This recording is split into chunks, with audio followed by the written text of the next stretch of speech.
Hello friends, welcome to my YouTube channel AK2 education. तो आज हम लोग देखने वाले हैं सभी चैप्टर का नाम, लेखक का नाम, जन्म, निधन और पाठ की विद्या। इससे टोटल आपके बोर्ड एग्जाम में 20 मार्क्स का क्वेश्चन पूछा जाता है। 20 मार्क्स का ऑब्जेक्टिव और सब्जेक्टिव पूरा मिलाकर। अब कहाँ से पूछा जाता है, कैसे पूछा जाता है, ये भी समझ लीजिए। जो कि पाठ का नाम होता है और लेखक का नाम, इससे लगभग आपको 8 नंबर बनता है ऑब्जेक्टिव सब्जेक्टिव मिला के। जन्म, मृत्यु, उसके बाद पाठ की विद्या, इससे लगभग 12 से 15 नंबर का क्वेश्चन पूछा जाता है हर साल, और इस साल भी पूछा जाएगा। तो कंप्लीटली लगभग आपका 20 नंबर का तैयारी कराने वाला हूँ इस वीडियो में, और एक ट्रिक के साथ याद करने का भी तरीका मिलेगा आपको कैसे याद करना है। तो चलिए हम लोग वीडियो की तरफ चलते हैं। चैनल पर पहली बार आए तो सब्सक्राइब कर लीजिएगा और वीडियो को लाइक कर दीजिएगा और घंटी वाले बटन को जरूर से प्रेस ऑल पर क्लिक कर दीजिएगा। चलिए आज की क्लास को स्टार्ट करते हैं। पाठ का नाम देखिए, पहला हमारा पाठ है हिंदी के बुक का, जो कि 12th हिंदी का बुक का पहला पाठ है बातचीत। बातचीत चैप्टर का नाम है। इस चैप्टर के राइटर है, लेखक का नाम है बालकृष्ण भट्ट, जो कि हमारे बातचीत चैप्टर को लिखे हैं। और बालकृष्ण भट्ट का जन्म कब हुआ था? तो 23 जून 1844 ईस्वी को बालकृष्ण भट्ट का जन्म हुआ था। और उनका निधन कब हुआ था? तो निधन हुआ था, आप देख सकते हैं, 20 जुलाई 1914 को निधन हुआ था। ये पाठ की विद्या कौन सी है? तो यह एक प्रकार का निबंध है जिसमें बातचीत से संबंधित बातें की गई है। अगला पाठ है कि अगला चैप्टर आपका जो उसने कहा था चैप्टर के राइटर है, जो कि लेखक है चंद्र शर्मा गुलेरी। चंद्र शर्मा गुलेरी जी का आपसे जन्म पूछते हैं। चंद्र शर्मा गुलेरी का जन्म कब हुआ? तो 7 जुलाई 1883 ईस्वी में चंद्र शर्मा गुलेरी का जन्म हुआ। और निधन पूछा जाएगा तो 12 सितंबर 1922 ईस्वी को चंद्र शर्मा गुलेरी का निधन हुआ। यह पाठ की विद्या क्या है? यह एक प्रकार की कहानी है। यह क्या है? तो उसने कहा था लाना सिंह, जिसमें यह एक कहानी है। चलिए 3 नंबर चैप्टर दिया है संपूर्ण क्रांति, जो कि आपके हिंदी बुक से लिए गए। उसमें आपको पाठ के राइटर है जयप्रकाश नारायण, और जयप्रकाश नारायण जी का जन्म हुआ है 11 अक्टूबर 1902 ईस्वी को, और जयप्रकाश नारायण जी का मृत्यु हुआ है 8 अक्टूबर 1979 ईस्वी के। ये जो आपका संपूर्ण क्रांति जो चैप्टर पढ़ेंगे, यह एक भाषण है जयप्रकाश नारायण ने दी है, और ये भी भाषण कहाँ दिए थे? तो पटना में दिए थे। चलिए अगला चैप्टर अर्धनारीश्वर, जिस चैप्टर के राइटर है रामधारी सिद्दीनकर, जिसमें आधा नर और आधा नारी का रूप है, जो कि शंकर और पार्वती का रूप है। अर्धनारीश्वर चैप्टर के राइटर है रामधारी सिंह दिनकर। रामधारी सिंह दिनकर का जन्म कब हुआ? 23 सितंबर 1908 ईस्वी को, और मृत्यु कब हुआ? तो 24 अप्रैल 1974 ईस्वी को। यह एक प्रकार का निबंध है। जितना मैं बता रहा हूँ लाइन बाय लाइन याद करते चलिए मेरे साथ साथ। चलिए अगला चैप्टर दिया गया है रोज चैप्टर के राइटर है सचिदानंद हीरानंद वत्स्यानगेया, जिनको शॉर्ट में सही वत्स्यानगेया बोलते हैं। और इनका जन्म हुआ है 7 मार्च 1911। किनका? तो सही वत्स्यानगेया का जन्म हुआ है 7 मार्च 1911 ईस्वी को, और इनका निधन हुआ है 4 अप्रैल 1987 ईस्वी को। और एक क्या है जो कि रोज चैप्टर आप पढ़े, या एक प्रकार का कहानी है जिसमें एक बीमारी को लेकर बात की गई है, ग्रेगिन नामक बीमारी का। चलिए अगला चैप्टर है एक लेख एक पत्र है। तो याद ही होगा आपको भगत सिंह, और भगत सिंह का जन्म और मृत्यु कौन भूल सकता है? 28 सितंबर 1907 ईस्वी को जन्म हुआ, और मृत्यु 23 मार्च 1931 ईस्वी को। यह जो लिखे हैं एक लेख है, यह एक लेख लिखे थे जो कि ऐतिहासिक पत्र के रूप में साबित हुआ। जो क्या है? लेख है जो कि ऐतिहासिक पत्र या लेख दोनों में से कुछ भी बोल सकते हैं। अगला चैप्टर है ओषधा नीरा चैप्टर के राइटर है जगदीश चंद्र माथुर। जगदीश चंद्र माथुर जी का जन्म हुआ 16 जुलाई 1917 ईस्वी को, और जगदीश चंद्र माथुर जी का मृत्यु कब हुआ? तो 14 मई 1978 ईस्वी को। ओषधा नीरा जो आप लोग पढ़ेंगे, यह एक प्रकार का निबंध है जो कि ओषधा नीरा चैप्टर पढ़े हैं। चलिए अगला चैप्टर है सिपाही की माँ। काफी इंटरेस्टिंग कहानी, सिपाही की माँ, जिनके राइटर है मोहन राकेश जी का जन्म हुआ है 8 जनवरी 1925 ईस्वी को, और मोहन राकेश जी का मृत्यु हुआ है 3 दिसंबर 1972 ईस्वी को। यह एक प्रकार का एकांकी है। क्या है? तो सिपाही की माँ एक प्रकार का एकांकी है। परगीत और समाज जो चैप्टर पढ़े हैं, परगीत और समाज, जिनके राइटर है नामवर सिंह का जन्म हुआ है 28 जुलाई 1927 ईस्वी को। इनका मृत्यु उसमें नहीं दिया गया है कि कब इनका मृत्यु हुआ, पर इनका जन्म हुआ है 28 जुलाई 1927 ईस्वी को। यह एक प्रकार के निबंध लिखे हैं जो कि परगीत और समाज है।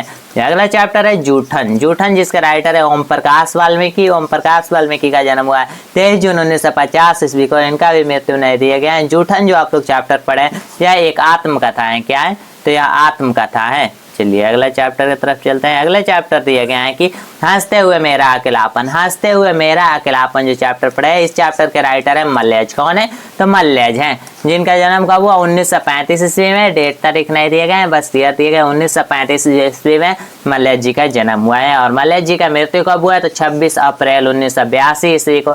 ये जो लिखते हुए है हंसते हुए मेरा अकेलापन, यहाँ पर एक प्रकार का डायरी है। हंसते हुए मेरा अकेलापन है एक प्रकार का डायरी है। चलिए अगला चैप्टर है तिरिच। तिरिच चैप्टर के राइटर है उदय प्रकाश।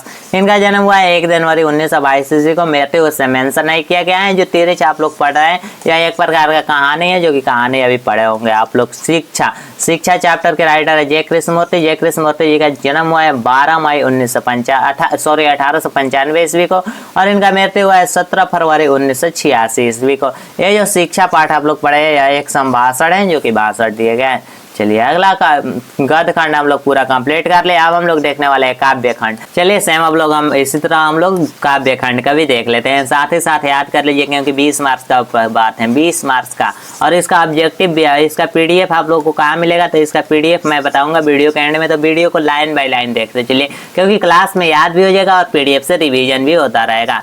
तो चलिए काव्य खंड में देखते हैं। काव्य खंड में चैप्टर का नाम दिया गया कड़बक। कड़बक के राइटर है मलिक मोहम्मद जायसी जी, जिनका जायसी जी का जन्म हुआ है 1492 ईस्वी में। जायसी जी का जन्म कब हुआ है? तो 1492 ईस्वी में। और उनका मृत्यु कब हुआ है? तो 1548 ईस्वी में। अनुमानतः 1548 में जायसी जी का मृत्यु हुआ है। अगला चैप्टर है पद। पद जो कि पद 2 है, एक लिखा है सूरदास और एक पद लिखे हैं तुलसीदास। सूरदास और तुलसीदास 2 पद लिखा गया है। तो सूरदास जी का जन्म हुआ है 1478 ईस्वी में और मृत्यु हुआ है जो कि 1583 ईस्वी में। और तुलसीदास जो पद लिखे हैं, तुलसीदास जी का जन्म हुआ है 1543 ईस्वी में और इनका मृत्यु हुआ है 1623 ईस्वी में। इसका 4 नंबर चैप्टर दिया गया है छप्पे। छप्पे चैप्टर के राइटर है नाभादास। नाभादास जी का जन्म हुआ है 1570 ईस्वी में। नाभादास जी का जन्म हुआ है 1570 ईस्वी में और इनका मृत्यु अज्ञात है, जो कि अभी पता नहीं है। अनुमानतः वर्तमान में जो कि 16 शतक वर्तमान अज्ञात है। चलिए छप्पे जो कि चैप्टर लिखे एक प्रकार का छप्पे है।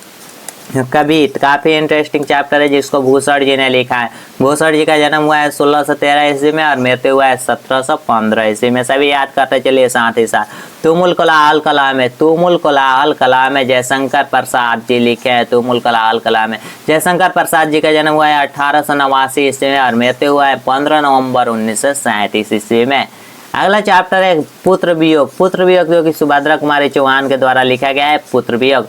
पुत्र वियोग में सुभद्रा कुमारी चौहान का जन्म हुआ है 16 अगस्त 1904 ईस्वी में। कब हुआ है? 16 अगस्त 1904 ईस्वी में और मृत्यु हुआ है 15 फरवरी 1948 को। 15 फरवरी 1948 को, जो कि पुत्र वियोग एक कविता है। पुत्र वियोग क्या है? तो यह एक कविता है। जो उषा चैप्टर के राइटर है शमशेर बहादुर सिंह। शमशेर बहादुर सिंह जी का जन्म हुआ है 13 जनवरी 1911 ईस्वी में। कब हुआ है? 13 जनवरी 1911 ईस्वी में और मृत्यु हुआ है 1993 ईस्वी में। यह भी एक कविता है जो कि उषा। जन जन का चेहरा एक। जन जन का चेहरा एक चैप्टर के राइटर है गजानन माधव मुक्तिबोध। कौन है? गजानन माधव मुक्तिबोध। गजानन माधव मुक्तिबोध जी का जन्म हुआ है 13 नवंबर 1917 ईस्वी को। कब? 13 नवंबर 1917 ईस्वी को और मृत्यु हुआ है 11 सितंबर 1964 ईस्वी को। यह भी एक कविता है जो कि जन जन का चेहरा एक। अगला चैप्टर जो कि दिया गया है 10 नंबर चैप्टर है अधिनायक। अधिनायक के राइटर है रघुवीर सहाय जी। रघुवीर सहाय जी का जन्म हुआ है 9 दिसंबर 1929 ईस्वी में। 9 दिसंबर 1929 ईस्वी में और मृत्यु हुआ है 30 दिसंबर 1990 ईस्वी में। यह भी एक कविता है। यहाँ से आपको जो मिलेगा अभी बता रहा हूँ। चलिए अगला चैप्टर लास्ट देख लीजिए प्यारे नन्हे बेटे को, जिसका राइटर है विनोद कुमार शुक्ल। विनोद कुमार शुक्ल जी का जन्म हुआ है 1 जनवरी 1937 ईस्वी में। इसका मृत्यु मेंशन नहीं है इनका मृत्यु। यहाँ पुत्र वियोग जब देखिएगा 7 नंबर चैप्टर से नीचे आते चाहिएगा तो 7 से लेके 11 चैप्टर तक जो भी आपको देखने को मिलेगा यह सब क्या है? तो सब के सब कविता है। सब के सब कविता है। पूरा आपको कविता ही देखने को मिलेगा। अब ये तो आप लोग पढ़ लिए, साथ ही याद हुआ होगा। हमें आशा है कि लगभग 50% पहले से याद होगा और 50% में 40% अभी याद हो चुका होगा, 10% बाकी होगा। तो 10% याद करने के लिए मैं इसका पीडीएफ प्रोवाइड करूंगा आपको। पीडीएफ से आप लोग रिवीजन करते रहेगा। एग्जाम में जाने से पहले इस पीडीएफ को एक बार जरूर देख के जाइएगा। वीडियो देख लीजिए, नहीं तो पीडीएफ को जरूर से देख लीजिएगा। और पीडीएफ अब मिलेगा कहाँ से? तो पीडीएफ के लिए आपको स्क्रीन पर जो नंबर नंबर दिख रहा है इस नंबर पर व्हाट्सअप कीजिए, नहीं तो ये नंबर आप नोट कर लीजिए। यहाँ मैं ऊपर में नंबर लिख रहा हूँ, नंबर को नोट कर लीजिए। चलिए यहाँ पर नंबर लिख रहा हूँ, नंबर को नोट कर लीजिए 8969831773 है। तो इस नंबर पर आप व्हाट्सअप मैसेज कीजिए, व्हाट्सअप मैसेज कीजिए इस नंबर पर और बोलिए कि हमें हिंदी के चैप्टर नेम राइटर नेम का जो पीडीएफ है वो चाहिए, चाहे वीडियो का, इस वीडियो के लिंक आप मेरे पास शेयर कर सकते हैं। जब लिंक आप शेयर कीजिएगा तो मैं इसका पीडीएफ भी आपको प्रोवाइड कर दूंगा। और चैनल पर नए हैं तो सब्सक्राइब जरूर कर लीजिएगा और वीडियो को लाइक कर दीजिए। मिलते हैं नेक्स्ट वीडियो में, जो कि शाम का आज जो क्लास होने वाला है फिजिक्स का, लगभग हम लोग 200 ऑब्जेक्टिव क्वेश्चन सोल्व करेंगे। 200 चैप्टर 1 से लेके 14 तक के सभी बीबीआई ऑब्जेक्टिव क्वेश्चन सोल्व करेंगे, एक भी क्वेश्चन छूटेगा नहीं। तो लगभग 200 गेस क्वेश्चन किए गए हैं जो कि हम लोग सोल्व करेंगे आज शाम को। तो चैनल को जरूर से सब्सक्राइब कर लीजिएगा, वीडियो को लाइक कर दीजिए और इसका पीडीएफ अभी मैं व्हाट्सएप ग्रुप में डाल दे रहा हूँ। तो ग्रुप में आप नहीं है तो इस नंबर पर व्हाट्सएप कीजिए और ग्रुप का लिंक नीचे डिस्क्रिप्शन में है, उसको भी ज्वाइन कर लीजिए। मिलते हैं नेक्स्ट वीडियो में। जय हिंद, वंदे मातरम।